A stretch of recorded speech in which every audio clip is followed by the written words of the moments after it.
নমস্কার, সকলকে স্বাগত। আশা করছি সকলের হোলি খুব ভালো কেটেছে এবং সকলে আফটার হোলি সকলেই সুস্থ আছেন এবং ভালো আছেন। আজকে যে বিষয়টা নিয়ে আমি বলবো, আমার মনে হলো এই বিষয়টা প্রত্যেকটা মানুষের জানা দরকার এবং এই ইনফরমেশনটা প্রত্যেককে দেওয়া আমার কর্তব্য। সেই জায়গা থেকে চেষ্টা করছি ইনফরমেশনটা আপনাদেরকে দেওয়ার জন্য। যদি ইনফরমেশনটা আপনাদের ভালো লাগে তাহলে ভিডিওতে অবশ্যই একটা লাইক দেবেন, আর যদি চ্যানেলে নতুন হন তাহলে অবশ্যই আমাকে চ্যানেলটা সাবস্ক্রাইব করে উৎসাহিত করবেন এবং আপনারা কোন কোন টপিকের উপরে কোন কোন বিষয়ের উপরে আপনারা জানতে চান সেই বিষয়ে অবশ্যই আমাকে কমেন্টে জানাবেন। আমি যথাযথ চেষ্টা করব সেই বিষয়গুলোকে আপনাদের সামনে ক্লিয়ার আউট করে দেওয়ার। তো আজকে যে বিষয়টি আমি বলবো, ধরুন কোনো একটা সম্পত্তি আপনি কিনেছেন, কেনার পর আপনি রেকর্ড করতে ভুলে গেছেন বা রেকর্ড করতে পারেননি বা করেননি। সেই জায়গা থেকে সেই প্রপার্টিটা অন্য কারোর নামে ধরুন রেকর্ড হয়ে গেছে ভুলবশত, যেটা আইদার আপনার নামে রেকর্ড হবে অর যার কাছ থেকে কিনেছেন তার নামে রেকর্ডটা থাকবে, কিন্তু দেখছেন কোনো একটা থার্ড পার্টির নামে রেকর্ডটা দেখাচ্ছে বা রেকর্ডটা শো করছে। সেই জায়গা থেকে আপনাদের করণীয় কি, এই বিষয়টা নিয়ে আমি ছোট করে বলার চেষ্টা করছি। দেখুন, এই যে মামলাগুলো হয় যে অন্য কারোর নামে রেকর্ড হয়ে গেছে বা আপনার নামে রেকর্ডটা নেই, এই জায়গার থেকে আপনি অ্যাপিল করতে পারেন। এবার এই অ্যাপিলটা আপনি কোথায় করবেন, কিভাবে করবেন, কতদিন টাইম লাগে, আপনাদের কি প্রসিডিওর রয়েছে অ্যাপ্লিকেশানের, পুরোটাই আপনাদের সঙ্গে আমি চেষ্টা করছি তুলে ধরার। দেখুন, এই অ্যাপিলটা আপনি বেসিক্যালি করতে পারবেন ডিস্ট্রিক্ট কালেক্টরের কাছে। এই ডিস্ট্রিক্ট কালেক্টরের অফিসে আপনি মামলাটা করতে পারবেন অ্যাপিল। এবার অ্যাপিলের যে প্রভিশনসটা, দেখুন কোনো সরকারি অফিসে বা কোনো জায়গাতে আপনি যদি যান, সেখানের যে রুলস অ্যান্ড রেগুলেশনটা থাকে, প্রভিশনস থাকে, সেই প্রভিশনস অনুযায়ী আপনাকে কাজ করতে হবে।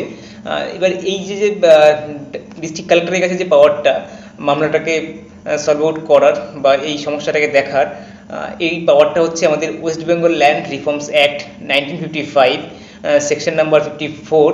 এই সেকশন 54-এ এই পাওয়ারটা দিয়ে দেওয়া আছে ডিস্ট্রিক্ট কালেক্টরকে। তিনি এই মামলাটাকে পুরোটা দেখাশোনা করে যে রায়টা দেবেন, এই রায়টা সম্পর্কে পুরোটা কীভাবে দেবেন, কীভাবে আপনি যাবেন অ্যাপিলে, পুরোটা বলে দেওয়া আছে এই সেকশানে। এবার প্রশ্ন হচ্ছে, আপনি যদি অ্যাপিল করেন, এই অ্যাপিলটা ধরুন আপনার ঠিকঠাক হলো না, আপনার ফেভারে আসলো না, তাহলে আপনি কি করতে পারেন। দেখুন, এই অ্যাপিল করার পর এইখান থেকে যে অর্ডারটা বা রায়টা দেবে, এটাই আপনাকে মানতে হবে। আপনি ফার্দার কোনো কোর্টে কোনো কোশ্চেন করতে পারবেন না বা যেতে পারবেন না। অ্যাপিল রিভিউ মানে অ্যাপিল করতে পারবেন না, রিভিউ তো আপনি করতেই পারেন, অ্যাপিল করতে পারবেন না, এই প্রভিশনসে বলে দেওয়া আছে। এবার এই জায়গার থেকে এই অ্যাপিলের প্রসিডিওরটা কি, দেখুন এই অ্যাপিলটা আপনি নিজেও করতে পারেন বা আপনি একজন দক্ষ অ্যাডভোকেটকে দিয়েও আপনি অ্যাপিলটা করাতে পারেন। এবার এই ক্ষেত্রে যদি আপনি নিজে অ্যাপিলটা করতে যান, তাহলে আপনার যেহেতু ল পয়েন্টগুলো ঠিকঠাক জানা নেই বা আপনি কিভাবে করবেন, কোথায় করবেন, এই জিনিসগুলো আপনার জানা নেই, সেই জায়গার থেকে আমি আপনাদেরকে একটাই জিনিসই সাজেস্ট করব, সেটা আপনি একজন দক্ষ অ্যাডভোকেটকে দিয়েই কাজটা করাবেন। তাহলে আপনার আর পরবর্তীতে কোনো সমস্যা হবে না। এই যে আপনার যে মনের মধ্যে একটা প্রশ্ন থাকছে যে আমি আর ফার্দার কোনো কোর্টে রিভিউ করতে পারবো না বা কোনো অ্যাপ্লিকেশান করতে পারবো না বা অ্যাপিল করতে পারবো না, এই জায়গাটা থেকে আপনি ক্লিয়ার আউট হতে পারবেন। আর আপনি যখন অ্যাপিলে যাবেন, অবশ্যই আপনার কাছে পর্যাপ্ত পরিমাণে ডকুমেন্টসগুলো রাখবেন এবং সেই ডকুমেন্টসগুলোর বলেই আপনার অ্যাপিলটা কার্যকারী হবে এবং যে রায়টা দেবে সেটা আপনাকে মানতে হবে। আশা করছি অ্যাপিলের যে ব্যাপারটা সেটা আপনাদের ক্লিয়ার করতে পেরেছি। এবার যেটা প্রশ্ন যে অ্যাপিলটা কতদিনে হয়, দেখুন এই অ্যাপিলের যে টাইম লিমিটটা, এটা বেসিক্যালি অফিসের উপরে ডিপেন্ড করে। এটার এক্স্যাক্ট কোনো টাইম টেবিল আপনাদেরকে কোনো অ্যাডভোকেট দিতে পারবেন না বা কোনো অফিসেই আপনাকে বলতে পারবে না যে আপনার সমস্যাটা এই দিনের মধ্যে হয়ে যাবে, সমাধান হয়ে যাবে। এই ক্ষেত্রে যে টাইম টেবিলটা লাগবে সেটা আপনাকে অ্যাকসেপ্ট করতে হবে, কিন্তু আপনার কাজটা হবে। এবার প্রশ্নটা হচ্ছে যে অ্যাপিলটা মানে করার জন্য আমাকে কি ডিস্ট্রিক্ট কালেক্টরের কাছে যেতে হবে? হ্যাঁ, দেখুন এই ডিস্ট্রিক্ট কালেক্টরের কাছে আপনাকে যেতে হবে। এবার এইখান থেকে যে অ্যাডিশনাল ডিস্ট্রিক্ট ম্যাজিস্ট্রেট থাকেন, তিনি মামলাগুলোকে দেখেন, মানে তিনি সেই কাজগুলোকে বা অ্যাপ্লিকেশানগুলোকে প্রেফার করেন কার কাছে উনি দেবেন, সেটা তার কাছে মানে সেই ডিস্ট্রিক্ট কালেক্টরের কাছেই মেন পাওয়ার। এবার হচ্ছে অ্যাপিলটা আপনি কখন করবেন?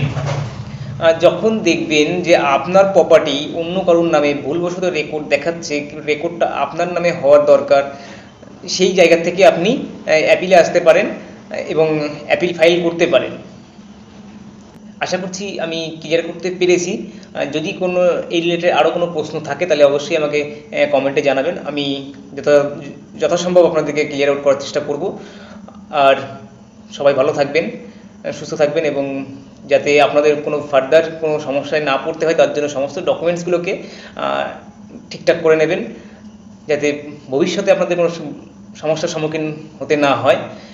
যদি ভিডিওটা ভালো লাগে তাহলে ভিডিওতে অবশ্যই একটা লাইক দেবেন এবং চ্যানেলকে সাবস্ক্রাইব করার সঙ্গে থাকবেন। সকলকে ধন্যবাদ।